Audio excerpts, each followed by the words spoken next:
Carthage must be destroyed. I want to share with you guys my latest metal acquisitions for the month of October 2022.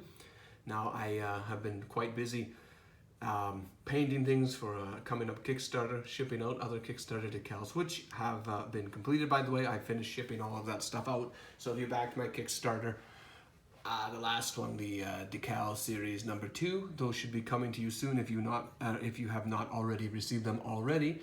Other than that, I'm getting ready a third Kickstarter, and I'll have more news about that coming up. And I'm almost done painting those. I shared some Fireforge Sergeants here on the YouTube before, and those guys should be done soon. They're almost done and painted up. I've also finished those Agincourt Knights I shared before, and I'm really excited again as to get into Lion Rampant 2 and do a little bit of solo gaming with that. But I have just been so busy with work and stuff, so I haven't really, gotten into it as much as I like. But that's okay. You got to do the other work first. So today for the metal acquisition video, I'm going to show you guys some of the old hammer stuff I'm kind of picked up, and talk about some other plans. I know as model wargamers and collectors, we have all sorts of plans, and sometimes it's hard to stay on one area. But I'm going to start first here with just mentioning, let's look at the Claymore casting, the medievals here. They recently released these really cool heads for these knights here. So these are some of their newest stuff here. And what they did, I'll show you the heads first because they're really interesting. I thought I'd get them. Is that they have almost the Bretonnian over-the-top, I don't know what it's called, the ornamental helmet, right? So when I first saw these two here, you get like an angry looking goose dragon. And this guy's a dragon with the sword sticking right in his schnoz there. To me that screamed Bretonnian, and I thought, okay, these will be good for either Bretonnian knight converts, or in the case of these lads here, foot knights, right? So if you want to make some Bretonnian foot knights, check out the new I guess the medieval heads from Claymore Castings, some of their newest stuff out there. They also have these baskinets, right? They have these the hound skull ones, whatever they're called. And they also have some plumes and stuff. I was thinking maybe I can take this one and convert it onto a Perry knight if it works. This one maybe, although that might be a little more tournament or fantasy by the looks of it. But I just thought they looked cool. And again, they got these long kind of, I'm going to call them skirts or dresses for lack of a better term, on the back of those great helmets there. And if you don't like that stuff and just want regular historical knights, they also give you the late 1300s kind of great helmet, along with more of the the baskinet look, if you want to go right into the 15th century, right? Again, nice there. They come with some shields here. I'm probably not going to use them. They're probably accurate for the time, but I'm not a big fan of this style of shield. But they came with those shields there. And then these are the bodies that you put the heads on. So you got an empty body like so. These are great castings, by the way.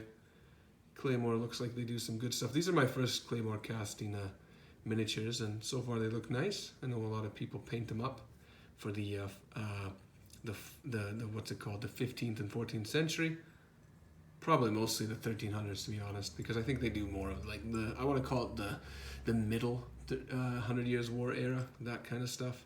Maybe some of the Scottish wars that go on then. Those are some nice casts. You got the guy with the sword, guy who can carry a spear or some maybe another type of two-handed weapon there, an axe. And then they've got another guy with the sword there. I gotta bend that one out a bit. But yeah, you can tell by the armor and the way it's set up, it's probably not Agincourt era. It's probably earlier. But like I said, I'll probably use these guys for maybe Bretonnians, foot knights or something, because I want to give them the fancy plumes and stuff. And it doesn't really matter for fantasy so much what kind of armor they're wearing, in my opinion. And this set also came with a round shield if you want to do that. So that's kind of the fantasy element of Claymore castings. I also have here these, I think it's the Italian Command. They don't say on the kit here, they just give you, there's some of their painting if you don't know what they are. Really cool medievals, good alternative metal models. I have some Italians here, and these guys are mostly assembled already. I think this is the Italian Foot Command. meant again for, I'm going to say, the 1300s, but I thought some of their gear, just the way it's oriented, could work for just some unique looking infantry in my project. So for some peasant, not peasants necessarily, but you know, some non-noble infantrymen, you know, I thought they would work. Maybe not this kind of, I think it's called splint mail. I don't remember the name. Someone can correct me if you're not sure.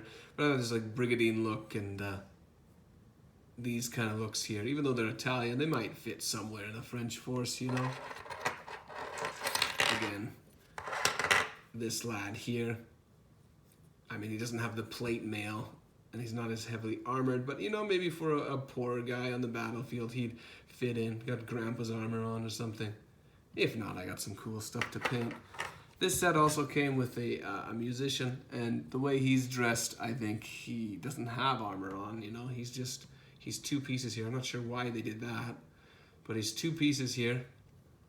And this fellow, I think, could basically cover whatever era. As long as it's kind of the 100 Years' War, I think it'll work in there. So that's it for Claymore casting. Good company. They have some options there if you're looking to do, again, I would say the 1300s. Maybe not so much the 1400s, but the 1300s for sure. In the last video I did, I showed you guys, I'm not going to show them too much again, but I got these from Piano Wargames, the Kickstarter that they ran, the Price of Crowns, I think it's called. I always forget the name, but I shared them in the previous video. Really good models, some Napoleonics. I have some of the Confederation of the Rhine. Check out that video if you want to see more about that. But those guys were also this month's acquisition. It was just, I had so many of them, I thought, and they were so cool, I just decided to make my own video on it. The other medals that I've been getting are these Warhammer stuff, and I have anything from really old. This is an old goblin, a goblin BigBoss, we'll call him. He's been pre-painted, cheap on the, you know, cheap. If you look on eBay, they're not cheap actually. On eBay, they sell for quite a penny. But I decided that these were cool, so I got some in here. It says on the back there, he's Marauder, so he's from the Marauder era of Games Workshop. Actually, I think it even says the date on there. I can't quite tell. It says something 9, but it says Marauder on the back. So that's from the Marauder, when Marauder was making Games Workshop models. That's what this goblin's from. Goblin BigBoss. I used to collect orcs and goblins as a kid. When I was 13 to 15 years old was my first, I guess, miniature exploration. And this is when all these medals were out, okay? So I got a Savage Orc here, just a generic Savage Orc with 2 weapons. And then I got these Black Orcs. These are what I was collecting when I was a kid. And this was before they released the plastic versions. So I got these metal ones from the local gaming store, and I'll have to strip the paint on some of these models as you've been seeing here, right? And I got these because there's all this talk of Old World coming out sometime, and the Bretonnian orcs, I think it was Tomb Kings, were being teased. And I just got the need to, you know, start collecting my old teenage army. A lot of people do that. They go back to their old days and say, you know, I had an army as a kid. I don't have it anymore. I've seen some people do this. So I'm going to do it too. I'm going to slowly collect a bunch of orcs, because orcs and goblins, they were my teenage army. I always played my friend who collected Empire back in the 6th and 7th edition. So that's what I'm going to do. And I'm going to mainly focus on orcs and goblins. I've also got... I got it for my birthday. My birthday was this past month too. I got for my birthday, again from the FLGS there, the friendly local gaming store. I got a whole bunch of this 6th edition box set. I think it's the 6th edition box set. You know all those orcs and Empire guys, the monopose ones? I got a whole bunch of them with 2 choppa, and they're all in plastic. I got them for a really good deal. So that's going to be the start of my rebirth on the Warhammer collection. I'll have to show those later on when I work on them. And I don't know when I'm painting them because I've got so many other projects I want to finish first, of course. I also picked up this just because Bretonnia is awesome. Again, I'll have to strip paint it. But, you know, the other army that I collected as a kid and will probably collect after the Orcs and Goblins is Bretonnia. The thing with Bretonnia is that I like the older edition, I think it's the 5th and the 6th. When they came out with the bulky plastics in the 7th edition, I collected those when I was a teen. But when I discovered later on that the 6th edition had much more simple aesthetics to it, the armor was simple, the horse jackets, the capris, I can never remember that word, but the horse jackets on them were simple, easier to paint. I preferred that era, and she's part of that era as well, I believe. Her sword looks a little flimsy on the metal here. I don't want to touch it, but I will also collect Bretonnia. You know, Empire, Bretonnia, and Orcs and Goblins. That's what I like.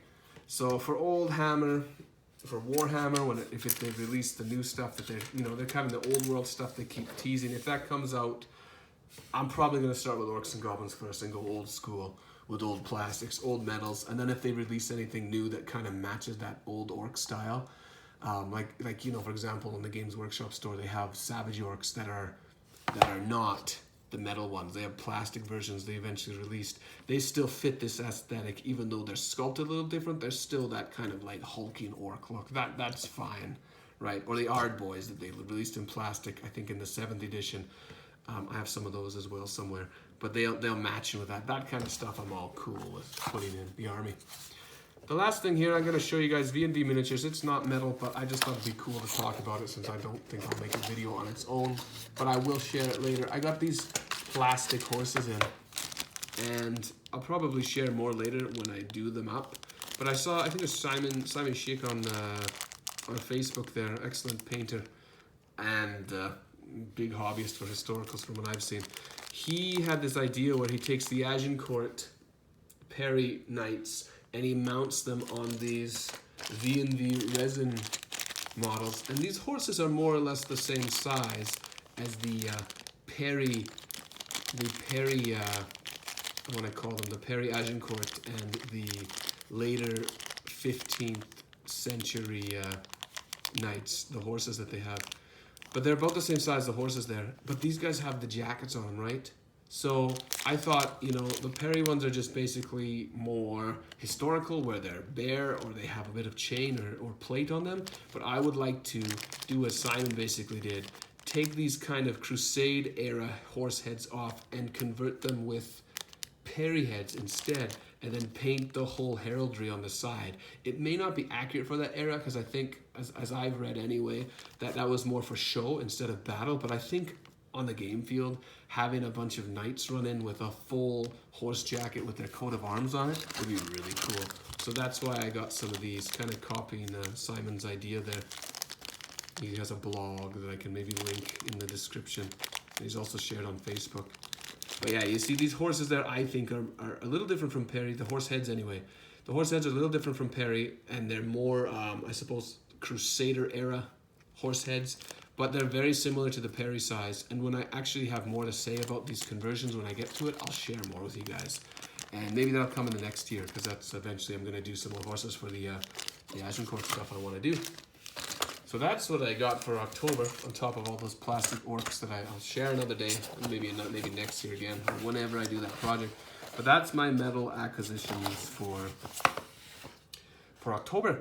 So I'm going to be busy with the other Kickstarter, and I'm also going to be I'm gonna go back to working on some plastic Agincourt guys, and of course cleaning up these old paint jobs that you know, somebody did, and the stores got them, and now I own them. So strip some paint and repaint them eventually. So let me guys, I can't talk. Let me know what you guys think. Are you excited for the return of Warhammer in the old world, as they've been advertising? If you've been following the ads, or what projects you're working on, let me know in the comments below. Like and subscribe for more stuff. I will hopefully be getting into more filming soon. And until then, you all have a good one. See you in November. Bye-bye.